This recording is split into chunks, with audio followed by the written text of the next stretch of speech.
प्रजासत्ताक दिनाच्या कार्यक्रमात गिरीश महाजन यांच्या भाषणावर वन विभागाच्या एका महिला कर्मचाऱ्यानं आक्षेप घेतलाय।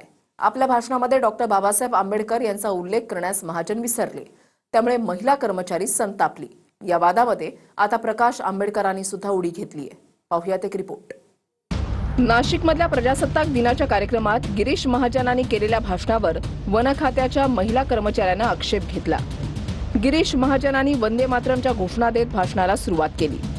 छत्रपती शिवाजी महाराज आणि छत्रपती संभाजी महाराजांचा जयघोष केला आणि नाशिकमध्ये राबवण्यात येणाऱ्या योजनांबद्दल माहिती दिली।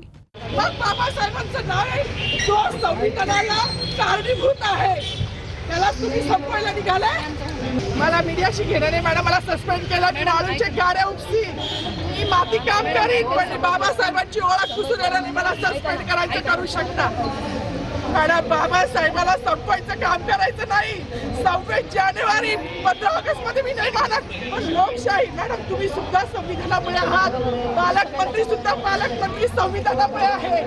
कोणताही जाती भेद नाही, सगळी समानता। ज्या लोक संविधानाला लोकशाहीला कारणीभूत नाही त्यांची नावं वारंवार घेतली गेली, मग जो संविधानाला कारणीभूत आहे तो प्रजासत्ताक दिनाचा जो मानकरी आहे त्याचं नाव भाषणात का नाही? पण भाषणादरम्यान महाजनांनी डॉक्टर बाबासाहेब आंबेडकरांचा उल्लेख केला नाही, त्यामुळे वन खात्याच्या कर्मचारी असलेल्या माधवी जाधव यांनी आक्षेप घेतला। डॉक्टर बाबासाहेब आंबेडकरांचं नाव पुसण्याचा काही जण प्रयत्न करतायत असा आरोप महिला कर्मचाऱ्यानं केला। मला सस्पेंड केलं तरी चालेल असंही महिला कर्मचारी माधवी जाधव म्हणाल्या। माती काम करीन, पण बाबासाहेबांची ओळख पुसून येणार नाही, मला सस्पेंड करायचं करू शकता। मॅडम बाबासाहेबाला संपवायचं काम करायचं नाही। 26 जानेवारी 15 ऑगस्ट मध्ये मी नाही मानत, पण लोकशाही मॅडम तुम्ही सुद्धा संविधानामुळे आहात, पालकमंत्री सुद्धा पालकमंत्री संविधानामुळे आहे। कोणताही जाती भेद नाही, सगळी समानता। माधवी जाधव यांनी आक्षेप घेतल्यानंतर महिला पोलीस कर्मचाऱ्यांनी त्यांना शांत राहण्याचं आवाहन केलं, पण माधवी जाधव यांचा संताप कमी झाला नाही, त्यामुळे पोलीस त्यांना गाडीमध्ये घेऊन निघून गेले। निघून जात असताना माधवी जाधव यांनी नाशिकमधल्या वृक्षतोडी विरोधातही नाराजी व्यक्त केली।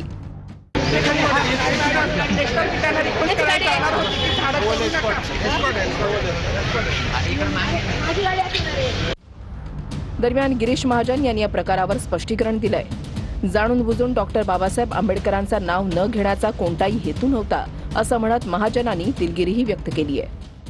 अनावरण राहिला असेल असं नाहीये, पण तसा काही माझा कुठलाही हेतू नव्हता, कुठलाही माझा तसा हेतू नव्हता। आणि त्याच्यामध्ये फक्त मी घोषणा दिल्या, भारत माता की जय, वंदे मातरम, शिवाजी महाराज की जय, बरोबर आहे। पण तसं काही असेल तर अनावरण झालं असेल, त्यामुळे माझा त्यामागे कुठे काही मुद्दाम नाव डावलण्याचा वगैरे हेतू नाही। आणि मला वाटतं प्रत्येक वेळेला आपण दरवर्षी भाषण देतो तुम्ही तपासून बघा, त्यावेळेला असं काही होत नाही। गिरीश महाजन यांच्यावर आक्षेप घेणाऱ्या महिला कर्मचाऱ्यांसोबत प्रकाश आंबेडकरांनी फोनवरून संवाद साधला। त्यानंतर प्रकाश आंबेडकरांनी गिरीश महाजन यांच्या विरोधात पोलिसात तक्रार करणार असल्याचं म्हटलं आहे।